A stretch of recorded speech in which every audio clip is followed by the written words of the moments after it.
This is Deborah Atkinson, and you're listening to Flipping 50, where I address your top questions and the things you struggle with most so you can have more energy and less decision fatigue about what to eat, how to move, and you can change your thoughts to flip 50 with the life and the energy you love in this second half. And I'm so excited that you're back with us today for our 10 easy steps to more energy in our Flipping 50 summer series. We're here every day for 10 days in a row with Mind Rewire expert Christy Mattoon. If you happen to be tuning in for the very first time, this is actually step 8. So you can go back and we'll link to in the show notes all the previous episodes. But if you're just here today, don't go away because this one will make total sense. We're diving into how to stay calm in the storm. Today is all about pray, say, and stay calm. Christy, take it away. Yeah, so pray, say, and stay calm. This is actually really near and dear to my heart because I love prayer. And I love powerful words. And I think it's an interesting thing that a lot of people don't realize how important their words are. When you use powerful words in anything that you're saying in life, the impact of those words, not just on you, but on the people around you, can make a huge difference. And we know that words have the power to kill and they have the power to heal. So in the same sentence, you can bring somebody together or you can totally derail them and pull them apart, including yourself. So let's think about, for a second, I want to talk a little bit about prayer and what that means to me, and then see if you can, pull it in and use it in any way for yourself. When you're praying and when you are going into that mode, there's a description of prayer. It's the best one I've ever heard and comes out of the book of James. So for reference, I'm just going to give this to you and you can take a look at it and do with it what you will. But James 5:16 talks about confessing to one another and praying for each other so that you can be healed. That's a mouthful. Confessing and talking to each other about what's going on in your life, things that have happened, and then holding each other and praying together, coming together in a union where you can actually help somebody heal just by the words that you're saying over each other. The second part of this verse says that the prayers of a righteous man has great power to prevail. And there's a bunch of different ways you can read this. I pulled up a whole bunch of different scriptures and different texts where this comes from. And my favorite one, the one that I've heard the most, is the effective, fervent prayer of a righteous man avails much. And so I want to dissect that for you and tell you what that means. Because sometimes when we're just saying words, our words fall flat. It's just like the affirmations. And we always wonder, well, why didn't I get my healing? Why wasn't this effective? Did I say it wrong? Did I not do it right? Here's what I've come to understand about this. This verse says the effective, fervent prayer. So what is effective? What makes a prayer effective?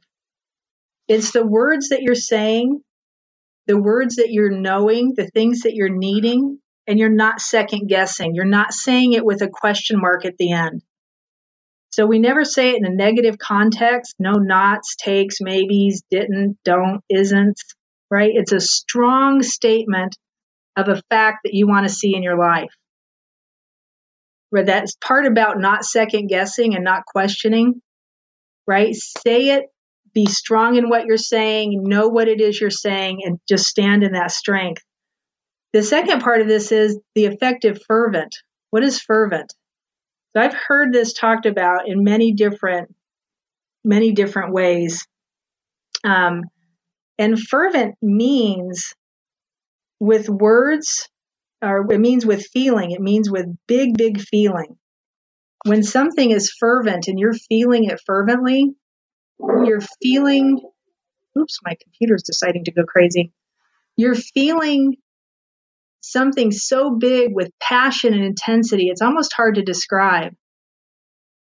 And if you stop for a second and try and feel that kind of passion and intensity, try and find that feeling inside of your body where it just kind of wells up from the bottom and comes up the center of your core.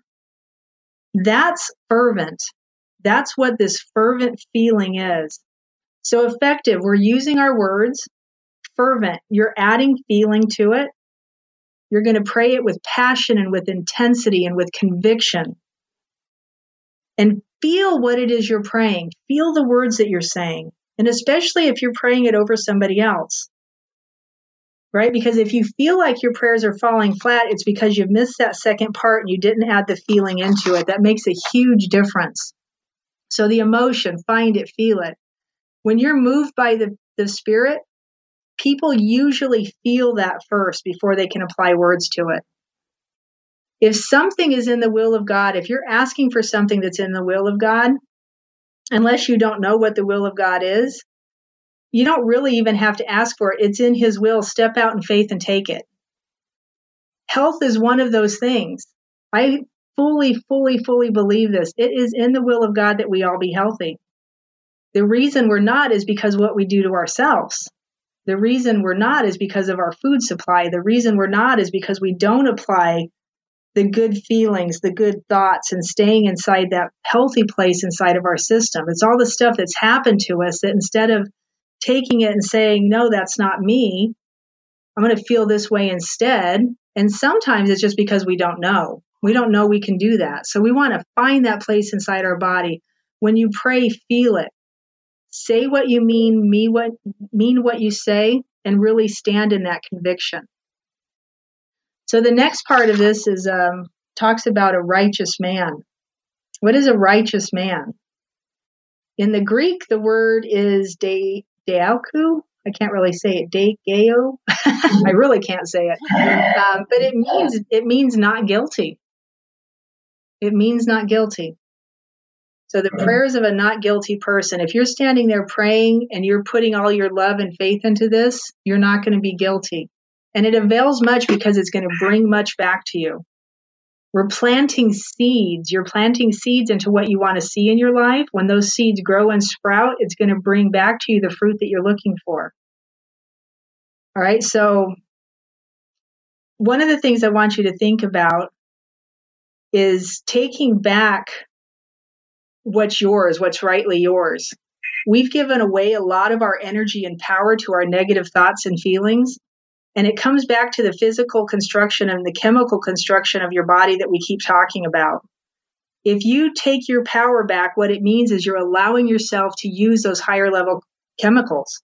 You're allowing yourself to up-level yourself into a place where you feel so good that you're not going to be knocked down. And it's a decision you have to make within yourself to allow yourself to go there and do that. If you're just saying a word because you have to, or if you're just praying because you think you have to and you're in pain, think about this for a second. You're in pain anyway, right? And you're going to say these words, and the cortisol and adrenaline you allow into your system are going to derail your prayer because it takes you back down into that negative place.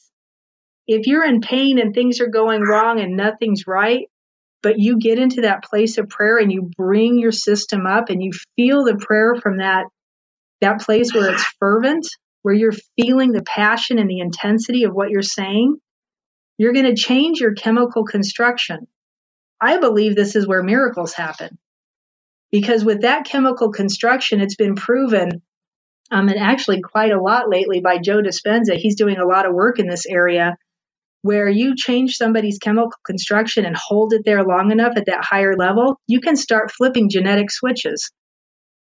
Inside a person's body, all of a sudden, all kinds of things start changing, but it's keeping that chemical construction high enough that the vibration of whatever it is you think you're feeling has to shift to this new feeling that you've put inside your body. Right? It's an amazing difference in the way the system can work. So my thing on prayer, pray, say, and stay calm. When you pray, pray effectively, pray fervently. When you're saying something, say it with conviction, say it with passion, say it with intensity. It's going to put chemicals in your system naturally that will help you stay calm.